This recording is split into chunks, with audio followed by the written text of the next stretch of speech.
5-Minute Pearls for Clinical Practice. This week's pearl is called Batch Your Work.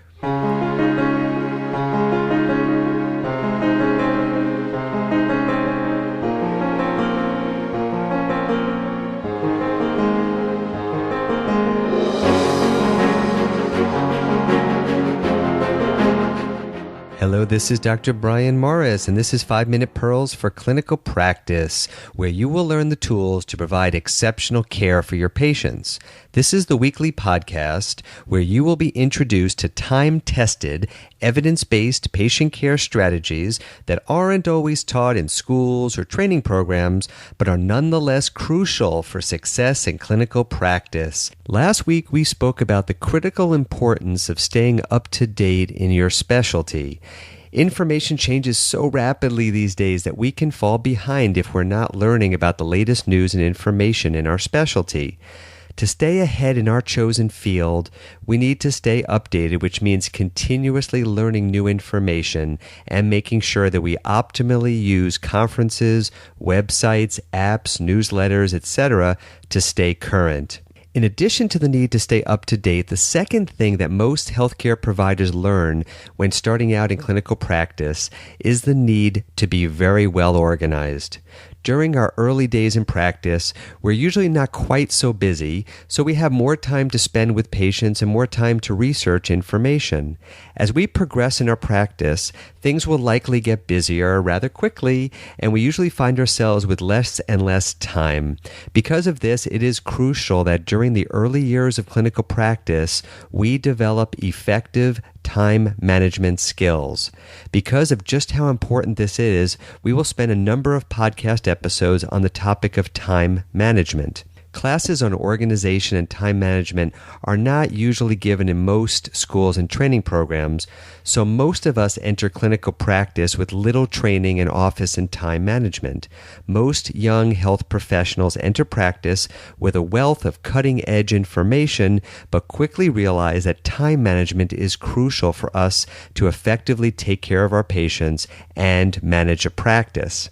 The time management skill that I'd like to cover in this podcast episode is called batching.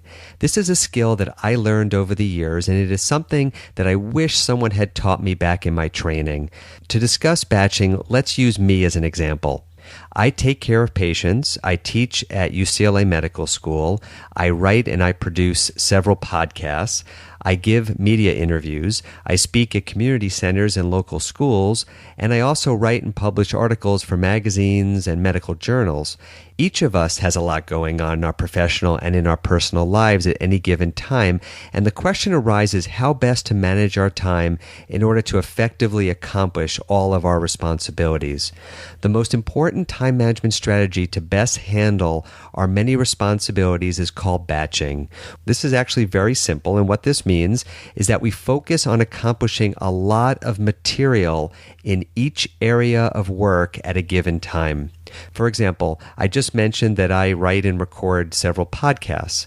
So what I do is I record several podcasts at a time. For this podcast, which is my Pearls for Clinical Practice podcast, what I do is I record about 4 or 5 podcast episodes in one sitting. I am most effective with my time management when I get all of my audio equipment set up and arranged, and then I record a bunch of podcast episodes in one sitting. I am much more time efficient when I record these episodes that way than if I were to record one episode per week, for example. The reason for this is that recording a bunch of different podcast episodes at one given time allows me to only have to set up my audio equipment once. So this is called batching. Another example would be reading journal articles. When I sit down to read journal articles, I usually read a large stack of articles at one time. I batch a large number of articles together and read and process all of that information in one sitting. In this example, it takes me a few minutes to get into the flow of reading journal articles, and it takes me a few minutes to close my door and ensure that I have a quiet space to study the articles. Getting ready to learn takes me a few minutes. So for me, it's much more time efficient to read many articles in one sitting than it would be if I were to read 1 or 2 articles and then read another 1 or 2 articles a little later in the evening. batching the process allows me to optimize my time and get the most done during a finite period of time. How would batching apply to your schedule? When you plan your patient's schedule or any other part of your work schedule, think about ways to batch together your work to be most efficient with your time.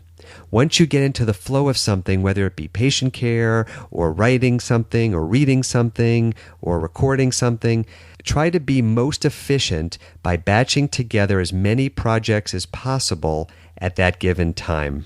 Try to be most efficient with your time by batching together as many projects that are similar at that given time. Try to find ways to batch together your work so that you can get into a good, strong workflow to make the most of your time and your energies.